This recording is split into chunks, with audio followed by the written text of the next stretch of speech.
اعوذ باللہ من الشیطان الرجیم، بسم اللہ الرحمن الرحیم۔ السلام علیکم ورحمۃ اللہ وبرکاتہ۔ تو آج کے سبق میں ہم سورہ بقرہ کی آیت نمبر جو ہے وہ 30 سے سٹارٹ کریں گے۔ تو آیت نمبر 30 کیا ہے کہ اور یاد کرو جب کہ کہا تھا تمہارے رب نے فرشتوں سے، وَإِذْ قَالَ رَبُّكُمْ لِلْمَلَائِكَةِ، کیا کہا تھا فرشتوں سے کہ میں بنانے والا ہوں زمین میں ایک خلیفہ۔ انہوں نے کہا کہ آپ زمین میں کسی ایسے کو مقرر کرنے والے ہیں جو اس میں فساد مچائے گا اور خون ریزی کرے گا، اور ہم آپ کی حمد و ثنا کے ساتھ تسبیح اور آپ کی تقدیس میں لگے ہوئے ہیں۔ فرمایا میں جانتا ہوں جو کچھ تم نہیں جانتے۔ کیا ہے کہ کالا انی عالم ما لا تعلمون، کہ میں جو جانتا ہوں وہ تم نہیں جانتے۔ اب یہاں پہ کیا ہے کہ یہ بات تو کہی کہ انسان کی تخلیق سے پہلے اس زمین پر جنات جو ہے وہ موجود تھے، انہیں بھی اللہ سبحانہ و تعالیٰ نے کچھ اختیار دیا تھا اور انہوں نے یہاں فساد برپا کرنا تھا۔ انہی پر قیاس کرتے ہوئے فرشتوں نے سمجھا کہ انسان بھی زمین میں فساد مچائے گا، خون ریزی کرے گا، تو اس لیے جو ہے جب اللہ سبحانہ و تعالیٰ نے کہا کہ میں زمین میں ایک اپنا خلیفہ بنانے والا، نائب بنانے والا ہوں، تو فرشتوں نے کیا کیا، جنات جو تھے انہوں نے کیا کہا کہ آپ جو ہے کیا ایسا زمین میں کوئی بنانے والے ہیں کہ جو انسان کو زمین میں اختیار ملے گا تو وہ فساد ہوگا، خون ریزی ہوگی۔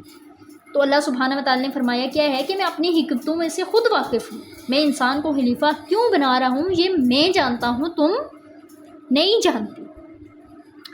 اب آیت نمبر 31 کیا ہے کہ علم آدم السماء کلها، اور ہم نے سکھا دیا آدم کو تمام کے تمام نام۔ اب ان سے ناموں سے مراد جو ہیں اشیاء کے نام سے، تمام اشیاء کے ناموں سے مراد ان کی حقیقت کا جو ہے وہ علم ہے۔ اور پھر ان اشیاء کو کیا کیا کہ پیش کیا فرشتوں کے سامنے اور فرمایا کہ بتاؤ مجھے ان چیزوں کے نام اگر تم سچے ہو۔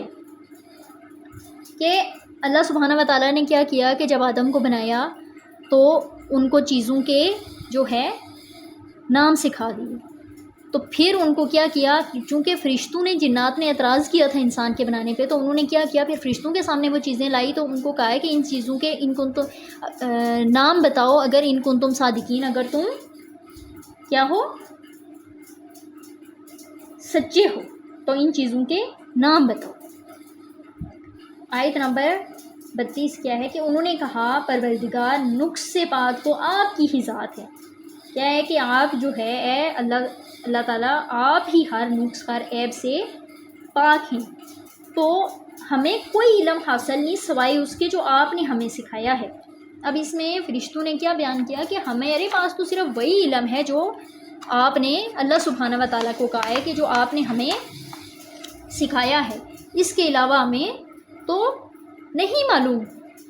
یقیناً آپ ہی ہیں سب کچھ جاننے والے، کامل حکمت والے، کہ آپ کی ذات ہی ہے جو کل کے کل علم کی مالک ہے اور جس کی حکمت بھی کامل ہے، باقی تو مخلوق میں سے ہر ایک کا علم جو ہے وہ ناقص ہے۔ تو آیت نمبر جو ہے 33 میں اللہ سبحانہ و تعالیٰ حضرت آدم علیہ السلام سے مخاطب ہوتے ہیں، فرمایا اے آدم ان کو بتاؤ ان چیزوں کے نام۔ تو جب اس نے بتا دیے ان کو ان سب کے نام، تو اللہ نے فرمایا کیا میں نے تم سے کہا نہ تھا کہ میں جانتا ہوں آسمانوں اور زمین کی چھپی ہوئی چیزوں کو، اور میں جانتا ہوں جو کچھ تم ظاہر کر رہے تھے اور جو کچھ تم چھپا رہے تھے۔ اب ان الفاظ سے یہ محسوس ہوتا ہے کہ فرشتوں کی خواہش یہ تھی کہ خلافت ہمیں ملے، ہمیں جو ہے ہم جو ہے حدام ادب ہیں، ہر وقت تسبیح کرتے ہیں، تو کیا ہے کہ خلافت جو ہے کسی اور مخلوق کو کیوں دی جا رہی ہے۔ اب انسان جب دیکھتا ہے تو اس کو یہ بھی معلوم ہوتا ہے کہ میں دیکھ رہا ہوں، جب کہ کتا یا بلا دیکھتا ہے تو اسے یہ اندازہ نہیں ہوتا کہ میں دیکھ رہا ہوں۔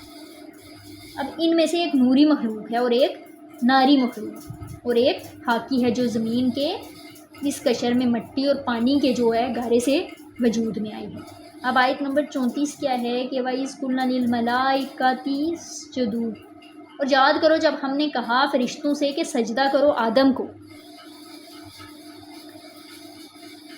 تو کیا ہوا؟ سب سجدے میں گر پڑے سوائے ابلیس کے۔ اب کیا ہے کہ یہاں پہ جب حضرت آدم علیہ السلام کو اللہ سبحانہ و تعالیٰ نے تمام فرشتوں کو حکم دیا کہ آدم علیہ السلام کو جو ہے سجدہ کریں، تو انہوں نے کیا کیا؟ وہ تمام جو فرشتے تھے انہوں نے سجدہ کیا، لیکن آدم نے اس نے انکار کیا اور تکبر کیا، اور کیا کہا؟ اب یہاں پہ ابلیس نے کیا کہا تھا؟ وہ سورہ اعراف میں ہے کہ میں اس سے بہتر ہوں، تو نے مجھے آگ سے بنایا ہے اور اسے گارے سے بنایا، اور در حقیقت یہی وہ تکبر ہے جس نے اسے تباہ کیا تھا، برباد ہو گیا۔ وکان من الکافرین، اور ہو گیا وہ کافروں میں سے، یا اور تھا وہ کافروں میں سے۔ آیت نمبر 35 کیا ہے کہ ہم نے کہا اے آدم رہو تم اور تمہاری بیوی جنت میں، اور کیا ہے؟ اور کھاؤ اس میں سے بافراغت جہاں سے چاہو، یہاں ہر طرح کا پھل موجود ہے، جو چاہو بلا روک ہو کھاؤ، مگر اس درخت کے پاس نہیں جانا۔ اب یہاں درخت کا نام نہیں لیا گیا، صرف اشارہ کیا گیا کہ اس درخت کے قریب نہ جانا، ورنہ تم ظالموں میں سے ہو جاؤ گے، تم حد سے گزرنے والوں میں شامل ہو جاؤ گے۔ اب یہاں گویا جو ہے آدم اور حوا کو بتا دیا گیا کہ یہ پورا باغ تمہارے لیے، بس ایک اس درخت کے پاس نہ جانا۔ یہ جو ہے آدم علیہ السلام اور ان کی بیوی کی آزمائش تھی۔